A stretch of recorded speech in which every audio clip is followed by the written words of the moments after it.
రాష్ట్రానికి పెట్టుబడులను ఆహ్వానించేందుకు లండన్లో పర్యటిస్తున్న సీఎం చంద్రబాబు పారిశ్రామిక దిగ్గజాలతో వరుస భేటీలు నిర్వహిస్తున్నారు. సోమవారం లండన్లోని ది లాంగ్లీ బకింగ్హామ్ షైర్లో Hinduja group chairman Ashok Hinduja, Europe wing chairman Prakash హిందూజాతో సీఎం భేటీ అయ్యారు. ఏపీలో పెట్టుబడులకు గల అవకాశాలను వారికి వివరించారు. ఈ భేటీలో హిందూజా గ్రూప్తో కీలక ఒప్పందం కుదిరింది. దశల వారీగా రాష్ట్రంలో 20,000 కోట్ల మేర పెట్టుబడులు పెట్టాలని హిందూజా గ్రూప్ నిర్ణయించింది. ఒప్పందంలో భాగంగా విశాఖలోని హిందూజా సంస్థకు ప్రస్తుతం ఉన్న 1,050 మెగావాట్ల థర్మల్ ప్లాంట్ను అదనంగా మరో 1,600 మెగావాట్ల వరకు సామర్థ్యాన్ని పెంచనుంది. ఇక్కడ ఒక్కొక్కటి 800 మెగావాట్ల సామర్థ్యం కలిగిన 2 కొత్త యూనిట్లను స్థాపిస్తుంది. రాయలసీమలో భారీ సౌర పవన విద్యుత్ ప్రాజెక్టులు ఏర్పాటు చేస్తోంది. ఆధునిక ఎలక్ట్రిక్ బస్సులు, తేలికపాటి వాణిజ్య వాహనాల తయారీ లక్ష్యంగా కృష్ణా జిల్లా మల్లవల్లిలో ఎలక్ట్రిక్ వాహనాల తయారీ యూనిట్ నెలకొల్పనుంది. రాష్ట్ర వ్యాప్తంగా ఈవీ ఛార్జింగ్ నెట్వర్క్ తీసుకురానుంది. ఈ మేరకు రాష్ట్ర ప్రభుత్వంతో అవగాహన ఒప్పందంపైన హిందూజా ప్రతినిధులు సంతకాలు చేశారు. Air craft engines, diesel propulsion systems తయారీలో అంతర్జాతీయ స్థాయిలో పేరున్న రోల్స్ రాయిస్ గ్రూప్ ప్రతినిధులతో సీఎం సమావేశమయ్యారు. సంస్థ సిటిఓ నిక్కీ గ్రేడీ స్మిత్ తో జరిగిన భేటీలో ఏపీలో పెట్టుబడులకు ఉన్న అవకాశాలను వివరించారు. ఉర్వకలులో మిలిటరీ ఎయిర్ స్ట్రిప్, విమానాల maintenance, repair, over hauling unit ఏర్పాటుకు అవకాశాలున్నాయని తెలిపారు. ఏరోస్పేస్ విడిభాగాల ఉత్పత్తికి మెరుగైన అవకాశాలు ఉన్నాయన్నారు. విశాఖ, తిరుపతిలో జీసీసీ ఏర్పాటు అవకాశాలను పరిశీలించాలని సూచించారు. భోగాపురం విమానాశ్రయం సమీపంలోని ఏవియేషన్ ఎకోసిస్టమ్, ఎంఆర్ఓ ఫెసిలిటీ ఏర్పాటుకు అవకాశం ఉందని వివరించారు.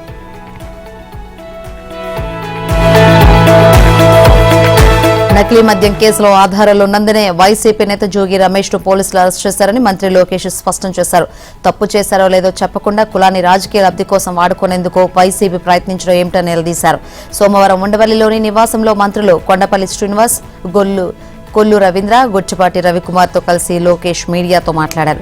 తమ రాజకీయ జీవితంలో మద్యం ముడుపులు తీసుకోలేదని ఏ దేవుడు ముందైనా ప్రమాణం చేసేందుకు సిద్ధంగా ఉన్నామని, అదే తరహాలో వైసీపీ అధ్యక్షుడు జగన్ తాను నమ్మిన దేవుడి ముందు లిక్కర్ ముడుపులు తీసుకోలేదని ప్రమాణం చేస్తారా అని లోకేష్ ప్రశ్నించారు. నకిలీ మద్యం కుంభకోణం తమ్మళ్లపల్లిలో మొదలైందని, టీడీపీ నాయకుడిపై కేసు పెడితే ఒక ఆయన విదేశాలకు వెళ్లిపోయాడని, మరొకరు అరెస్ట్ అయ్యారన్నారు. ఈ కేసులో వైసీపీ నేతలున్నారని తెలిసి కూపీ లాగితే జోగి రమేష్ వ్యవహారం బయటపడిందని ఆయన చెప్పారు. రమేష్ మాటలన్నీ రికార్డయ్యాయని, ఈ కేసులో కులాన్ని రాజకీయ లబ్ధి కోసం వాడుకునేందుకు ప్రయత్నించడం ఏమిటని మంత్రి ప్రశ్నించారు. తప్పు చేస్తే నన్నైనా ముఖ్యమంత్రి చంద్రబాబు చట్టం ముందు దోషిగా నిలబెడతారన్న లోకేష్, మోంథా తుఫాన్, కర్నూలు బస్సు ప్రమాదం, శ్రీకాకుళం జిల్లా ఆలయంలో తొక్కిసలాట అన్ని ఘటనలోనూ ప్రభుత్వం వెంటనే స్పందించి తన కర్తవ్యాన్ని నిర్వహిస్తోందని తెలిపారు. తుఫాను సమయంలో సీఎం, నేను, మంత్రులు సమిష్టిగా పనిచేసి ప్రాణ, ఆస్తి నష్ట నివారణ కోసం కష్టపడ్డామని వివరించారు. జగన్ బెంగళూరులో ఉంటూ తుఫాను ప్రభావం తగ్గాక తాడేపల్లికి వచ్చి ముఖ్యమంత్రి సృష్టించిన విపత్తుగా విమర్శలు చేయడం ఏమిటని ప్రశ్నించారు. ఈ 3 ఘటనలపై అసెంబ్లీలో చర్చకు రావాలంటూ జగన్ కు మంత్రి అచ్చెన్నాయుడు సవాల్ చేస్తే ఎందుకు రావడం లేదని నిలదీశారు. శ్రీకాకుళం జిల్లాలో తొక్కిసలాట సమాచారం తెలియగానే ఎమ్మెల్యే గౌతి శిరీష సహా మంత్రి అచ్చెన్న అక్కడకు చేరుకున్నారని, ఆ తర్వాత తనతో పాటు మంత్రి అనిత, కేంద్ర మంత్రి కించారపు రామ్మోహన్ నాయుడు, కూన రవికుమార్ తదితరులంతా బాధితులకు అండగా నిలిచామని ఆయన వివరించారు. పొరుగునే ఉన్న వైసీపీ నేత బొత్స సత్యనారాయణ వెంటనే ఎందుకు రాలేదంటూ జగన్ పై ఆగ్రహం వ్యక్తం చేశారు. ఎన్నికల్లో జగన్ ప్రభుత్వాన్ని ఓడించి ఆ పార్టీని 11 అసెంబ్లీ సీట్లకే పరిమితం చేయడంతో ప్రజా ఆకాంక్ష ఏమిటో జాతీయ, అంతర్జాతీయ పెట్టుబడి సంస్థలు గ్రహించాయని మంత్రి లోకేష్ తెలిపారు. సుస్థిర పాలనను రాష్ట్ర ప్రజలు కోరుకుంటున్నారని, పారిశ్రామికవేత్తలు గుర్తించినందునే 15 నెలల్లోనే 10 లక్షల కోట్ల రూపాయల పెట్టుబడులు వచ్చాయన్నారు. ఈ నెలంతా వరుసగా భారీ పరిశ్రమల శంకుస్థాపనలు, అవగాహన ఒప్పందాలు ఉంటాయని వివరించారు. ఈ నెల 14, 15 తేదీల్లో విశాఖ వేదికగా పారిశ్రామిక భాగస్వామ్య సదస్సు నిర్వహిస్తున్నామని, ఈ సదస్సులో 9,80,000 కోట్ల పెట్టుబడులు రానున్నాయని చెప్పారు.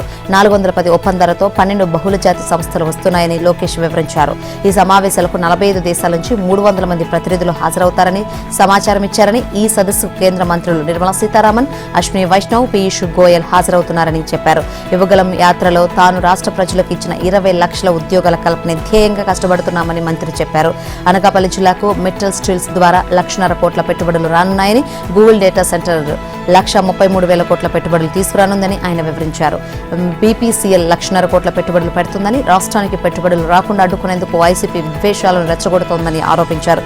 ఈ ప్రచారాలను పెట్టుబడిదారులు విశ్వసించడం లేదని, రాష్ట్రంలో స్పీడ్ ఆఫ్ డూయింగ్ విధానాన్ని అమలు చేయడం వల్లే పెట్టుబడులు రాబట్టడంలో ముందంజలో ఉన్నామని లోకేష్ చెప్పారు. ఏ అంశంపైన పట్టు, అవగాహన లేని జగన్ ముఖ్యమంత్రి ఎలా అయ్యారో అని లోకేష్ ఎద్దేవా చేశారు.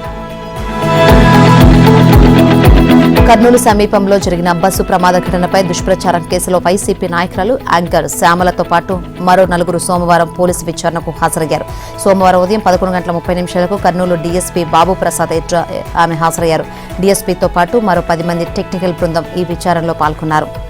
2 గంటల పాటు సాగిన విచారణలో పోలీసులు 60కి పైగా ప్రశ్నలు సంధించారు. శివశంకర్ అనే యువకుడు కల్తీ బెల్ట్ షాప్లో కొన్న మద్యం తాగి బైక్ నడపడం వల్లే బస్సు ప్రమాదం జరిగిందంటూ తాడేపల్లి మీడియా సమావేశంలో చేసిన ఆరోపణలకు పోలీసులు శ్యామలను ఆధారాలు అడిగారు. దీనికి వైసీపీ అధిష్టానం తనకు ఇచ్చిన సమాచారం మేరకు ప్రెస్ మీట్లో మాట్లాడినట్లు ఆమె సమాధానం ఇచ్చినట్లు తెలిసింది. శివశంకర్ బెల్ట్ షాప్లో మద్యం తాగినట్లు తమ పార్టీ వద్ద సమాచారం ఉందని శ్యామల విచారణ అనంతరం మీడియాకు చెప్పారు. కార్మికుల పని గంటల విషయంలో రాష్ట్ర ప్రభుత్వం కీలక మార్పులు చేసింది. రోజువారీ పని గంటలను 8 నుంచి 10 గంటలకు పెంచింది. అయితే వారానికి 48 గంటలు మించకూడదన్న నిబంధన పెట్టింది. దీనివల్ల వారానికి 5 రోజులు విధులు నిర్వహించే వారికి కొంత మేలు జరగనుంది. వారం మొత్తంలో పని గంటలు 48 గంటలు దాటితే కార్మికులకు ఓటీ కింద అదనపు మొత్తాన్ని చెల్లించాల్సి ఉంటుంది. ఈ మేరకు రాష్ట్ర ప్రభుత్వం ఆంధ్రప్రదేశ్ షాప్స్ అండ్ ఎస్టాబ్లిష్మెంట్ చట్టానికి సంవరణ చేసింది. సంబంధిత జీవోను కార్మిక శాఖ కార్యదర్శి ఎంవి శేషగిరి బాబు సోమవారం జారీ చేశారు. మారిన పని గంటలు సోమవారం నుంచి అమలులోకి వస్తాయని ఉత్తర్వులో పేర్కొన్నారు. మొన్నటి వరకు వారానికి 14 గంటలు, నెలకు 50 గంటల అదనపు పనికి అవకాశం ఉంది. ఇప్పుడు క్వార్టర్కు 3 నెలలు అంటే 144 గంటలే అదనపు పనికి అవకాశం కల్పించారు. మహిళా ఉద్యోగులకు సంబంధించి కొన్ని కీలక మార్పులు చేశారు. ప్రస్తుతం మహిళలు రాత్రి సమయాల్లో డ్యూటీ చేయాలంటే సంబంధించిన షాపులు, కంపెనీలు కొన్ని ముఖ్యమైన ఏర్పాట్లు చేయాల్సి వచ్చేది. 5 మంది కంటే ఎక్కువ మహిళలు ఉంటేనే రాత్రి డ్యూటీలకు అనుమతిస్తారు. వారికి ప్రత్యేక టాయిలెట్స్, భోజన గది, వారి పిల్లల కోసం ప్రత్యేక ఏర్పాట్లు చేయాల్సి వచ్చేది. తాజా సవరణ ద్వారా వీటన్నిటిని ప్రభుత్వం తొలగించింది. రాత్రి డ్యూటీ చేసేందుకు ఒక్క మహిళా ఉద్యోగి కూడా అనుమతిచ్చింది. ఏపీపీఎస్సీ స్ట్రాంగ్ రూమ్లో ఉన్న గ్రూప్ 1 మెయిన్స్ జవాబు పత్రాలను మూల్యాంకనం నిమిత్తం హాయ్లాండ్కు తరలించాలని ఎవరు నిర్ణయించారని హైకోర్టు ప్రశ్నించింది. ఏపీపీఎస్సీనే ఈ నిర్ణయం తీసుకుందా? అప్పటి చైర్మన్, సెక్రటరీ సూచనలకు అనుగుణంగా వాటిని తరలించారా? దీనికి సంబంధించి ఏమైనా ఉత్తర్వులు ఉన్నాయా అనే విషయంపై స్పష్టత ఇవ్వండి అని ఏపీపీఎస్సీని హైకోర్టు ఆదేశించింది. హాయ్లాండ్కు తరలించిన జవాబు పత్రాలను ఏపీపీఎస్సీ కార్యాలయానికి తిరిగి ఎప్పుడు తీసుకొచ్చారనే వివరాలను కూడా తమ ముందు ఉంచాలని స్పష్టం చేసింది. హాయ్లాండ్లో మొదటిసారి మాన్యువల్ మూల్యాంకనం జరిగిందని, దీనికోసం ఏపీపీఎస్సీ సొమ్ము చెల్లించిందని అభ్యర్థులు సదరు చెక్కు వివరాలతో సహా చెబుతున్న నేపథ్యంలో చెల్లింపులు ఏమైనా జరిగాయా, దేని నిమిత్తం ఆ సొమ్మును చెల్లించారనే విషయంపై స్పష్టత ఇవ్వాలని ఆదేశించింది. 2022 జూన్ 24న హైకోర్టు డివిజనల్ బెంచ్ ఉత్తర్వులకు అనుగుణంగా అభ్యర్థుల జవాబు పత్రాలను సీల్ కవర్లో ధర్మాసనం ముందు ఉంచేందుకు సిద్ధంగా ఉన్నామని అడ్వకేట్ జనరల్ చెప్పిన వివరాలను నమోదు చేసింది. ధర్మాసనం అడిగిన ఇతర వివరాలు సమర్పించేందుకు ఏజీ సమయం కోరడంతో అప్పీళ్లపై తదుపరి విచారణను ఈ నెల 11కు వాయిదా వేసింది. ఈ మేరకు హైకోర్టు న్యాయమూర్తులు జస్టిస్ భట్టు దేవానంద్, జస్టిస్ హరిహరనాథ శర్మతో కూడిన ధర్మాసనం సోమవారం ఉత్తర్వులు జారీ చేసింది. శ్రీశైలం ఎడమగట్టు కాల్వ ఎస్ఎల్బీసీ సొరంగ నిర్మాణం ఇప్పుడు కాకపోతే ఇక ఎప్పటికీ పూర్తి కాదని సీఎం రేవంత్ రెడ్డి పేర్కొన్నారు. పాలమూరు ప్రాంత బిడ్డలుగా ఎస్ఎల్బీసీని పూర్తి చేయాల్సిన బాధ్యత తమపై ఉందని చెప్పారు. సోమవారం నాగర్ కర్నూలు జిల్లా అచ్చంపేట మండలం మన్నేవారిపల్లిలోని ఎస్ఎల్బీసీ టన్నెల్ అవుట్లెట్ వద్ద హెలిబాన్ ఎలక్ట్రో మ్యాగ్నెటిక్ జియో ఫిజికల్ సర్వేను ప్రారంభించారు. ప్రత్యేక పరికరాలను అమర్చిన హెలికాప్టర్ ముందు వెళ్తూ సర్వే చేయగా సీఎం మంత్రుల బృందం మరో హెలికాప్టర్లో వెనకాల వెళ్లి పరిశీలించింది. తెలంగాణ కోసం పోరాడింది నీళ్ల కోసమేనని, కానీ ఆ ఉద్దేశాన్ని కేసీఆర్ దెబ్బతీశారని సీఎం ఆరోపించారు. కాంగ్రెస్ ప్రభుత్వాలు 2014 నాటికే 30 కిలోమీటర్లకు పైగా సొరంగ తవ్వకాలను పూర్తి చేస్తే తర్వాత కేవలం 2 కిలోమీటర్లు తవ్వారని చెప్పారు. కాంగ్రెస్ పేరొస్తుందని, కమిషన్లు రావనే దురుద్దేశంతో కేసీఆర్, హరీష్ రావు 10 ఏళ్ల పాటు ఎస్ఎల్బీసీని పక్కన పెట్టేశారని సీఎం విమర్శించారు. అది పూర్తయి ఉంటే పైసా ఖర్చు లేకుండా 3 లక్షల ఎకరాలకు సాగునీరు, 30 లక్షల మంది ఫ్లోరైడ్ బాధిత ప్రాంతాల ప్రజలకు తాగునీరు అందించే అవకాశం ఉండేదన్నారు. ఎస్ఎల్బీసీకి బదులు ఏఎంఆర్పీ ఎత్తిపోతలపై ఆధారపడటం వల్ల ఏటా 500 కోట్ల చొప్పున 10 ఏళ్లలో 5,000 కోట్ల విద్యుత్ బిల్లులు భారం పడిందని రేవంత్ విమర్శించారు. బీఆర్ఎస్ పక్కన పెట్టిన ఈ ప్రాజెక్టును కాంగ్రెస్ అధికారంలోకి వచ్చాక ప్రారంభించామని, దురదృష్టవశాత్తు టన్నెల్ కూలి కొందరు కార్మికులు చనిపోయారని పేర్కొన్నారు. ఎంతో ప్రయోజనకరమైన ఈ ప్రాజెక్టును ఎలాగైనా పూర్తి చేయాలనే సంకల్పంతో ఎలక్ట్రో మ్యాగ్నెటిక్ సర్వేను ప్రారంభించామని రేవంత్ చెప్పారు.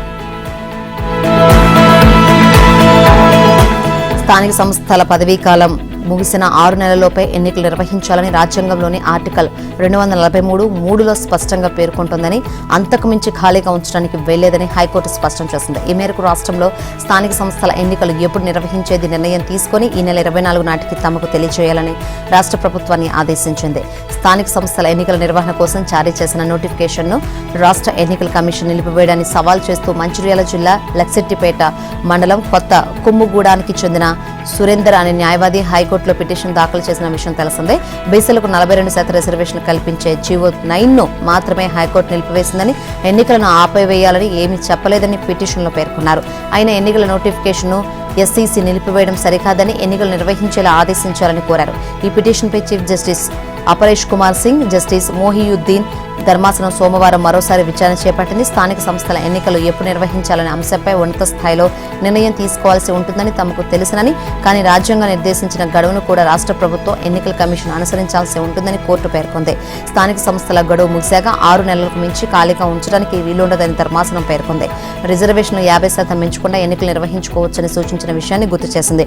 ఈ నెల 24 నాటికి నిర్ణయాన్ని తెలియజేయాలని రాష్ట్ర ప్రభుత్వాన్ని ఆదేశిస్తూ అదే రోజున విచారణకు వాయిదా వేసింది. బస్సు ప్రమాదంలో మృతి చెందిన వారి కుటుంబాలకు 7 లక్షలు, ప్రభుత్వం తరపున 5 లక్షలు, ఆర్టీసీ తరపున 2 లక్షలు, క్షతగాత్రులకు 2 లక్షల చొప్పున పరిహారం అందజేస్తామని మంత్రి పొన్నం ప్రభాకర్ ప్రకటించారు. ప్రమాద ఘటనపై ప్రభుత్వం విచారణకు ఆదేశించిందని పేర్కొన్నారు. సమాచారం తెలియగానే జిల్లా ఇన్ఛార్జి మంత్రి దుద్దిల శ్రీధర్ బాబుతో కలిసి ప్రమాద స్థలికి బయలుదేరి వెళ్లిన ఆయన ఆసుపత్రిలో చికిత్స పొందుతున్న వారిని పరామర్శించారు. క్షతగాత్రుల ఆరోగ్య ప్రస్తుతం నిలకడగా ఉందని, వారికి మెరుగైన వైద్యం అందిస్తామని తెలిపారు. ఆర్టీసీ బస్సు టిప్పర్ కండిషన్, వేగానికి సంబంధించిన వివరాలు సేకరిస్తున్నట్టు తెలిపారు. అనంతరం రవాణా శాఖ ముఖ్య అధికారులతో వీడియో కాన్ఫరెన్స్ ద్వారా మంత్రి పొన్నం అత్యవసర సమావేశం నిర్వహించారు. రోడ్లపై బ్లాక్ స్పాట్స్, ప్రమాదాలు జరిగే ప్రాంతాలను గుర్తించి చర్యలు తీసుకోవాలని సూచించారు. ప్రమాదాలు జరిగినప్పుడు దాడులు చేయడం కాకుండా నిరంతర ప్రణాళిక ఉండాలని సూచించారు. బస్సు ప్రమాదంలో ప్రాణాలు కోల్పోయిన వారి బంధువులకు PMNRF ద్వారా 2 లక్షల ఎక్స్గ్రేషియా, గాయపడిన వారికి 50,000 అందించనున్నట్లు ప్రధాని కార్యాలయం ప్రకటించింది. మరోవైపు బస్సు ప్రమాదంపై రాజకీయం చేయడం సరికాదని మంత్రి దుద్దిల శ్రీధర్ బాబు పేర్కొన్నారు. బాధితులకు ప్రభుత్వం అన్ని రకాలుగా అండగా ఉంటుందని భరోసా ఇచ్చారు. క్షతగాత్రులకు మెరుగైన వైద్యం అందిస్తామని ఓ ప్రకటనలో తెలిపారు. ప్రతిదాన్ని రాజకీయం చేయడం ప్రతిపక్షాలకు అలవాటైందని, దీన్ని వారి విచక్షణకే వదిలేస్తున్నామని వ్యాఖ్యానించారు. రోడ్డు విస్తరణ పనుల్లో ఎలాంటి అలసత్వం లేదని, ఆయా పార్టీల నేతలు వాస్తవాలు తెలుసుకుని మాట్లాడాలని సూచించారు. ఎన్జీటీలో కేసు వేయడం వల్ల రోడ్డు విస్తరణ పనులు ఆగిపోయాయని, ఆ విషయం తెలిసి తమపై బురద జల్లుతున్నారని మండిపడ్డారు. జూబ్లీహిల్స్ ఉప ఎన్నికల్లో భాగంగా ఇప్పటికే 2 రోజుల పాటు ప్రచారంలో పాల్గొన్న సీఎం రేవంత్ రెడ్డి మంగళ బుధవారాల్లోనూ రోడ్ షోలు, కార్నర్ మీటింగ్స్ లో పాల్గొననున్నారు. మంగళవారం సాయంత్రం 7 గంటలకు షేక్పేట డివిజన్లో హనుమాన్ టెంపుల్ వద్ద కార్నర్ మీటింగ్, రాత్రి 8 గంటలకు రెహమత్ నగర్ డివిజన్లో ఎస్పీఆర్ హిల్స్ వద్ద ఉన్న అంబేద్కర్ విగ్రహం వద్ద నుంచి హబీబ్ ఫాతిమా నగర్ వరకు రోడ్ షో నిర్వహించనున్నారు. అనంతరం శ్రీరాములు నగర్ క్రాస్ రోడ్స్ లో జరిగే కార్నర్ మీటింగ్స్ లో పాల్గొననున్నారు. అలాగే బుధవారం సైతం పలు ప్రాంతాల్లో పర్యటించనున్నారు. కాగా ప్రభుత్వం చేపట్టిన కార్యక్రమాలను మహిళా ఓటర్లకు వివరించే బాధ్యతను 7 మహిళా ముఖ్య నేతలకు కాంగ్రెస్ పార్టీ అప్పగించింది. వీరిలో పార్టీ రాష్ట్ర వ్యవహారాల incharge Meenakshi Natarajan, MP Renuka Chowdhury, MP Kadiyam Kavya, MLC Vijayashanti, ఎమ్మెల్యేలు పద్మావతి రెడ్డి, యశస్విని రెడ్డి, జీహెచ్ఎంసీ మేయర్ గద్వాల విజయలక్ష్మి ఉన్నారు. ప్రచారంలో వీరికి సహకరించేందుకు ఒక్కొక్కరికి 9 మంది చొప్పున మహిళా నేతలను పార్టీ నియమించింది. మంగళవారం నుంచి వీరంతా నియోజకవర్గంలోని ప్రతి మహిళను కలవనున్నారు. కాగా స్థానిక ఓటర్లలో చాలా మంది నియోజకవర్గం వెలుపల నివసిస్తున్నారని గుర్తించిన కాంగ్రెస్ పార్టీ మరోసారి ఓటర్లందరినీ కలవాలని డివిజన్ బూత్ల ఇన్ఛార్జీలను ఆదేశించింది. ఈ మేరకు ఇన్ఛార్జీలు పార్టీ ముఖ్య నేతలతో సోమవారం ఇందిరాభవన్లో పార్టీ రాష్ట్ర వ్యవహారాల incharge Meenakshi Natarajan, TPCC chief Mahesh Kumar Goud సమావేశమయ్యారు. ఉప ఎన్నికల్లో పనితీరును బట్టే పదవుల్లో కొనసాగించేది లేనిది అధిష్టానం నిర్ణయిస్తుందని స్పష్టం చేశారు. మహేష్ కుమార్ గౌడ్ మాట్లాడుతూ జూబ్లీహిల్స్ ఉప ఎన్నికల్లో కాంగ్రెస్ విజయం ఖాయమైన, నిర్లక్ష్యానికి తావుండకూడదన్నారు. 2 ఏళ్లుగా ప్రభుత్వం చేపట్టిన అభివృద్ధి సంక్షేమ కార్యక్రమాలను ప్రచారం చేసుకుంటే కాంగ్రెస్ విజయాన్ని ఎవరూ ఆపలేరన్నారు. ఈ వారం రోజులే చాలా కీలకమని, ఇంటింటా ప్రచారం నిర్వహించాలని సూచించారు. జూబ్లీహిల్స్ ఉప ఎన్నికల్లో బీజేపీ అభ్యర్థికి 10,000 ఓట్లు కూడా రావని కేంద్ర మంత్రి కిషన్ రెడ్డి, రాష్ట్ర బీసీ సంక్షేమం, రవాణా శాఖల మంత్రి పొన్నం ప్రభాకర్ సోమవారం ఓ ప్రకటనలో సవాల్ విసిరారు. కిషన్ రెడ్డి ప్రాతినిధ్యం వహిస్తున్న సికింద్రాబాద్ లోక్సభ నియోజకవర్గంలో అంతర్భాగమైన జూబ్లీహిల్స్ లో 2023 ఎన్నికల్లో బీజేపీకి 25,000 ఓట్లు వచ్చాయని, బీఆర్ఎస్ తో కుమ్మక్కు కావడం వల్లే గత ఎన్నికల్లో పోటీ చేసిన వ్యక్తికే ఆయన బీజేపీ టికెట్ ఇచ్చారన్నారు. మొత్తం బీజేపీ వ్యవస్థను బీఆర్ఎస్ కు స్వాధీనం చేశారని పొన్నం ఆరోపించారు. లోక్సభ ఎన్నికల్లో మద్దతు తీసుకున్నందుకు గురుదక్షిణగానే జూబ్లీహిల్స్ లో బీఆర్ఎస్ కు బీజేపీ లోపాయికారిగా మద్దతు తెలుపుతున్నట్లు చర్చ జరుగుతుందన్నారు. టీపీసీసీ మీడియా కమిటీ చైర్మన్ సామా రామ్మోహన్ రెడ్డి సోమవారం ఓ ప్రకటన చేస్తూ సీఎం రేవంత్ రెడ్డి బాటలో దేశవ్యాప్తంగా సన్నబియ్యం పంపిణీ అమలు చేసే దమ్ము బీజేపీకి ఉందా అని కేంద్ర మంత్రి కిషన్ రెడ్డిని ప్రశ్నించారు. జూబ్లీహిల్స్ ఉప ఎన్నిక పోలింగ్ తేదీ దగ్గర పడుతుండటంతో రాష్ట్ర పర్యాటక సాంస్కృతిక శాఖ మంత్రి జూపల్లి కృష్ణారావు ప్రచార జోరు పెంచారు. బస్తీలు, కాలనీలు, గేటెడ్ కమ్యూనిటీ ప్రాంతాల్లో సోమవారం తిరుగుతూ 6 గ్యారంటీలను వివరిస్తూ ఓట్లు అభ్యర్థించారు. ఇంటింటికి వెళ్లిన మంత్రి జూపల్లి ప్రజలను ఆప్యాయంగా పలకరిస్తూ యోగక్షేమాలు అడిగి తెలుసుకున్నారు. పలు కాలనీలు, బస్తీల్లో ప్రజలు తమకు ఘన స్వాగతం పలుకుతున్నారని ఆయన తెలిపారు. రాష్ట్రాన్ని గత ప్రభుత్వం అధోగతి పాలు చేసిందని, పలు అరాచకాలకు పాల్పడిందని, బీఆర్ఎస్ కు మరోసారి ఓటుతో బుద్ధి చెప్పాలని జూపల్లి పిలుపునిచ్చారు. కాంగ్రెస్ అభ్యర్థి నవీన్ యాదవ్ ను గెలిపిస్తే జూబ్లీహిల్స్ లో చేపడనున్న అభివృద్ధి సంక్షేమ కార్యక్రమాలను వివరించారు.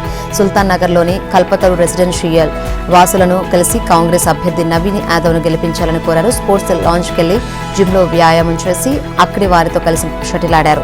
అటుపై ఎర్రగడ్డ డివిజన్ లో రాజీవ్ నగర్ కాలనీ, జయంతి నగర్, కళ్యాణ్ నగర్, వెంచర్ 3లో ప్రచారం నిర్వహించారు. ఇంటింటికి తిరుగుతూ సీఎం రేవంత్ రెడ్డి నేతృత్వంలో తమ ప్రజాప్రభుత్వం అభివృద్ధి సంక్షేమ పథకాలను అమలు చేస్తుందని వివరించారు. కాంగ్రెస్ అభ్యర్థి నవీన్ యాదవ్ ను గెలిపిస్తే అభివృద్ధిని మరింత వేగవంతం చేస్తామని పేర్కొన్నారు. మంత్రి జూపల్లి వెంట dairy development corporation chairman Gutta Amit Reddy తదితరులున్నారు. జూబ్లీహిల్స్ ఉప ఎన్నికల్లో త్రిముఖ పోరులో వివిధ వర్గాల ఓట్లు చీలి బీజేపీ కింగ్ అవుతుందని కేంద్ర మంత్రి జి కిషన్ రెడ్డి వ్యాఖ్యానించారు.